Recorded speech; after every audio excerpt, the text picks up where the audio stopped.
What's up, everybody? Ben here. Today I'm going to continue I'm almost finished with the rebuild of this 2022 RZR Pro R Ultimate two-seater. It was crashed and it's been almost a year, and all I have left to do is the doors, roof, and windshield. Other than just a few other parts that are on the way. But anyways, this video is going to be about the doors. I'll probably go ahead and put the roof on as well. But when I bought this vehicle new, it was a build from ABF, and they already had some UTV Zilla doors on it. When this thing was crashed, the passenger side skin was kind of bent up, and then the driver's side skin was kind of bent up, but the frame itself was also broken. So it smashed up against the latch and things. So anyways, that's why the frame is still on. The UTV Zilla doors use the OEM frame, unlike some other models, like what I have right here on this four-seater. Those use an aftermarket frame for the door. So this, I'm just going to transplant. Here's the pieces. I had them all powder coated a different color. And so I'm just going to reassemble the door skin and transplant the factory frame from this donor to this, and then I'll go hang it on the car. It's not very difficult.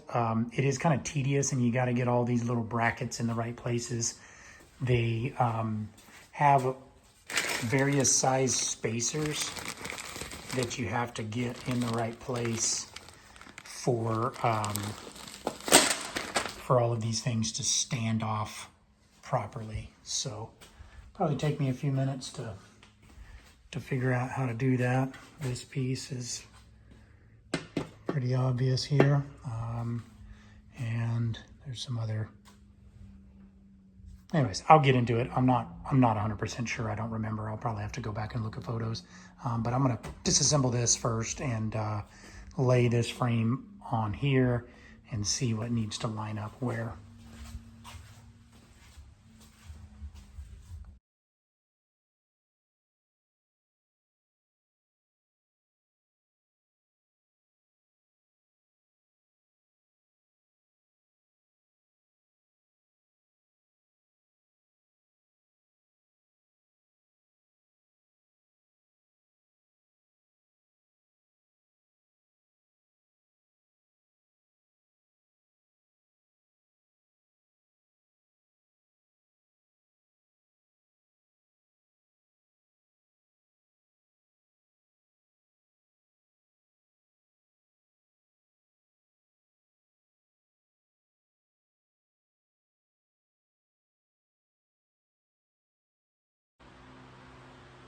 All right, so got this thing assembled. Boy, that was a task. Lots of little nuts and bolts, lots of hardware. Combination of factory fasteners to move the latches, and it still uses the factory, they're like the little clip nuts that go on the backside. You know, these things. So still had some of those. Had to flip that hinge. For some reason, that hinge was backwards. I don't know why. And then, yeah, just getting through, you know, all the different size nuts and bolts of the doors. Some of it's metric, some of it is imperial. And then also, I didn't mention, but I have PRP bags that I had to transplant as well. And there's PRP fasteners for those things that are different. So those work with the factory frame. Therefore, they transplant, and they work with these doors too because it's based on the factory architecture. So that's kind of cool. I'm glad about that. I will walk over to the car now and see if I can't. I'm going to go ahead and try to hang this door, I guess. I'll do that before I attempt to put the skin on the other door that's still on the car.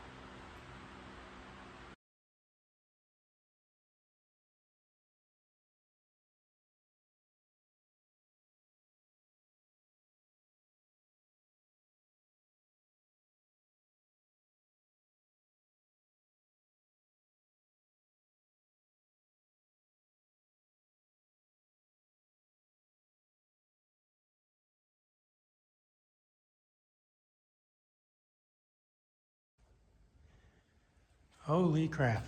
All right, so that thing's on. I have regrets. Starting to question my life choices. Boy, alignment is a problem. It is definitely easier to put the seats in after the doors because all the hardware and adjustments and everything are stuffed back here in this hole. So that's something I should have done. Should have done the seats after the doors because the seats just clip in. They're pretty easy. Also, like this bracket holds the fender, and the fender is just plastic, so you can kind of bend that and influence that in or out to clearance this. But all these angles are so funny, and that's got like a millimeter of clearance, and I'm confident that after the first ride on this thing, this is an off-road vehicle, it's bouncing up and down and slipping and sliding and zigging and zagging, and so I'm confident that that gap is going to close and rub. Down here at full opening, this was a problem also. Right there hits, so I have it where it stops right at it, but you can see it left a mark from whenever I first started it or first did it. And then on top of all those, you got to make sure it latches and doesn't rub up here too.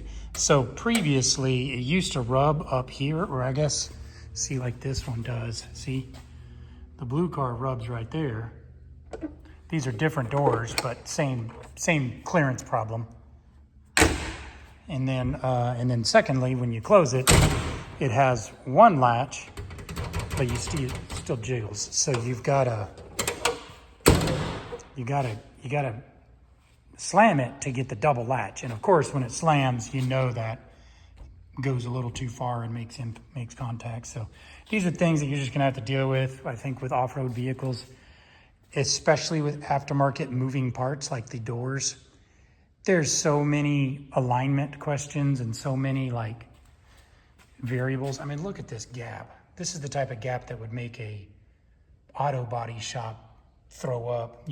They fret over having exactly a nickel's width, between every body panel. And this just looks ridiculous.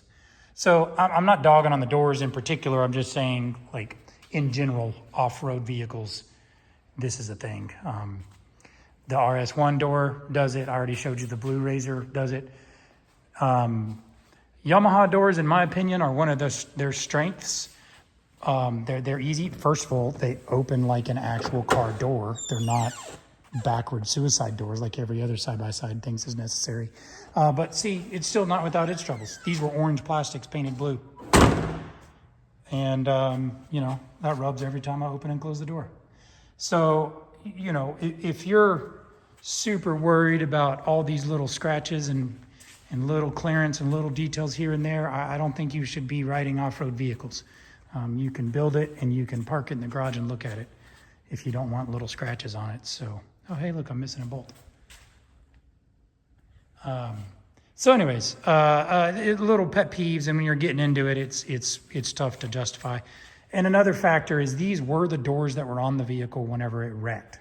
So you can tell, so right here, there's a little kink right in that crease, right in that body line. And then basically these bolts have like push marks on them. You can kind of tell in the reflection there. So it's not perfect either. I know it's not, and it's not going to be. I just wasn't going to spend the money on more doors and everything whenever these are 99% good. So, all right, so this side, the frame is already on. I shouldn't have as many like issues reaching back there and all, but so I'm just going to hang the door skin on this frame. Hopefully it goes easier.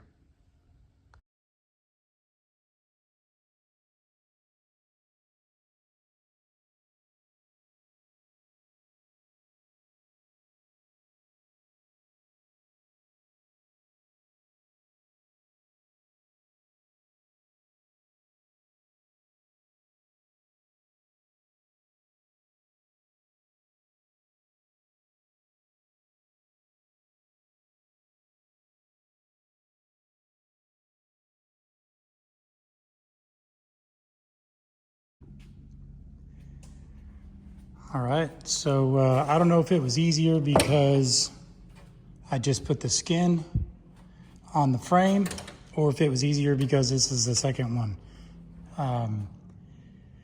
This one clearance is better, but I mean, like this part of the door is still bent. I've got some paint flaws here. I actually did that in transit. Whenever I picked up these body parts, I had it laying in my trailer and some pieces rubbed together, so this door got the worst of it. That's unfortunate, but I have a few ideas. I think I might do some way to touch that up, or maybe I got a few like wrap ideas, stickers. Anyways, this side, you know, you heard me complain about it lining up over there. It's the same thing over here. Nothing lines up.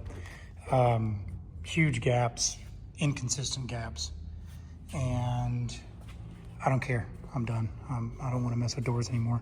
This one opens and closes just fine. I'm gonna get the roof now, and all I gotta do is lay the roof on there and tighten some Zeus clips.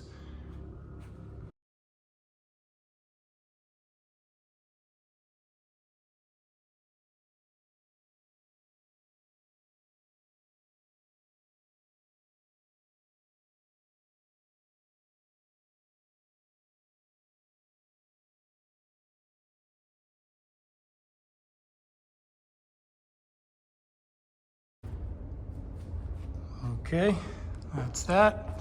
Easy peasy. Got a red roof. This is the same headliner that it had on it before. So that really hadn't changed much. The only reason the roof really went in was to get the new color. Zeus clips are really cool. They're just basically a big screw that grabs like a spring down below. So it has kind of adjustable depth and it holds super tight, and it only has like a quarter turn or a half turn. You'll see a lot of Zeus clips on cages, and lots of metal fab people use them. They're real popular. Here's what the clip looks like without the screw on it. There's one there. Anyways, I'm not gonna put the windshield on right now. It's June. Or it's like late May. It's a hot summer. We got an event coming next weekend. So I'm probably gonna just keep the windshield off for a little bit. I've never put windshields on any of my Yamahas, and love it. I just wear a full face helmet with those. The RZRs, I've always had windshields on. All my friends always have and stuff. So that's just kind of the trend, I guess. But I'm not putting this windshield on yet. These RZRs are hot. The Pro Rs are very hot in the cab, so I'm gonna enjoy the windshield off, and I'll just wear my helmet. So anyways, that's it for this video. This RZR is super duper close to being done. I'm taking it to the alignment shop now. I haven't tightened down any of my alignment, any of my suspension adjustments. So like these radius rods, they're not tight. None of the jam nuts are tight. They're just sitting loose. And then toe for front and rear, all of that. So I'm gonna go have it aligned at a nice shop that does laser alignments. And then next video, I'll have my new wheels and tires, I think. And I think the final piece that'll come in is the exhaust and tune. I have to actually take out the rear, or take out the passenger seat to get to the ECU. It's behind that panel. So I'm gonna ship it off. I haven't shipped it off yet. So maybe a couple weeks and this thing will be ready to roll. Watch for the video for those last few items. And then hopefully we'll get to go do a shakedown test sometime soon. If you're interested in the build progress of this vehicle, this RZR, or any of the other RZRs or side-by-sides, off-road vehicles that we're always working on, feel free to like and subscribe. We also do some on-road, like hot rod stuff from my shop in Texas too. So that's it for now. Thanks for watching.